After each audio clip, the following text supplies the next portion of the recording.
Tema: a Lei do Divórcio. No Brasil, a Lei do Divórcio, aprovada no Brasil foi em 1977, o Congresso Brasileiro aprovou com 226 votos contra 159, a Lei do Divórcio no país. Concedeu a possibilidade de uma segunda flecha, ou seja, permitiu casar novamente com outra pessoa, mas somente por uma oportunidade. O desquite passou a ser chamado de separação e permanece até hoje como um estágio intermediário até a obtenção do divórcio.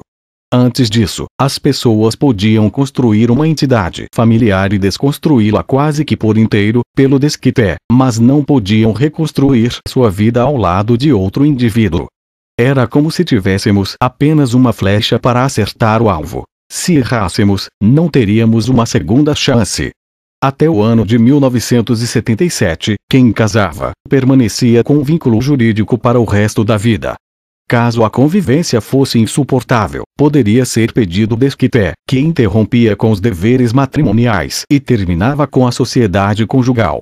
Significa que os bens eram partilhados, acabava a convivência sob o mesmo teto, mas nenhum dos dois poderia recomeçar sua vida ao lado de outra pessoa cercado da proteção jurídica do casamento.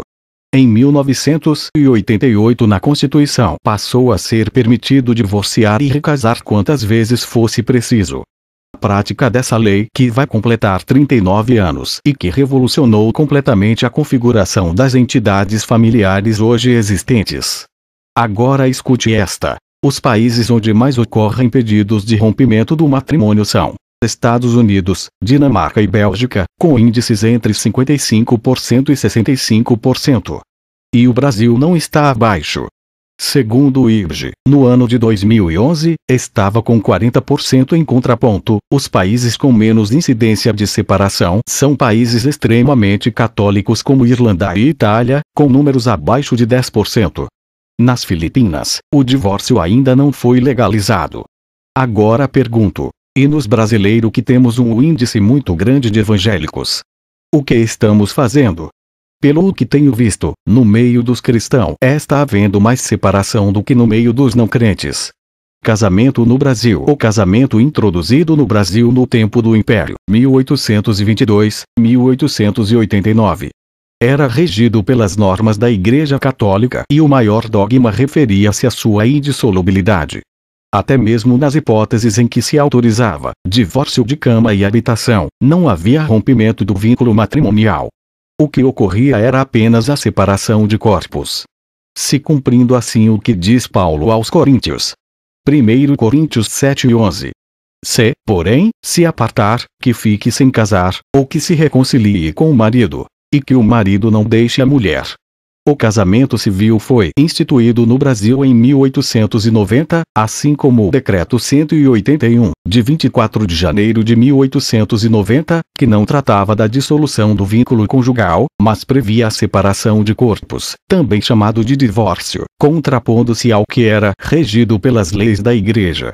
Se na época de nossos pais não existia divórcio, pois acreditavam que Deus não aceitava, porque hoje em dia os crentes acreditam que pode ter divórcio. Por acaso Deus mudou? Eu sou o Senhor e não mudo. Malaquias 3:6. O que era pecado no passado continua sendo pecado hoje. Irmãos, o mundo de maneira geral aprova o divórcio, mas nós cristãos não podemos aprová-lo tão fácil. O matrimônio não é instituição humana, mas do Criador. Disse Jesus. Não foi assim desde o início.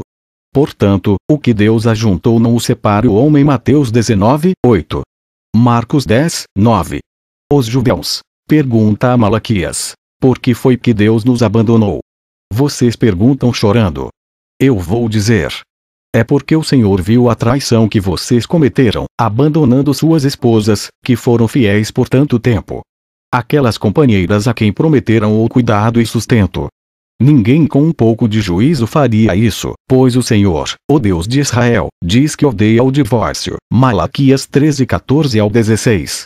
Portanto, só a inviolabilidade não pode ser da vontade dos próprios cônjuges e nem estar sujeita ao arbítrio de leis humanas. Não separe o homem o que Deus uniu. Mateus 19:6. Conclusão. Como já vimos pela Bíblia Sagrada, não é da vontade de Deus que haja divórcio. Vamos aprender como evitar que o divórcio surja entre as famílias. Amém.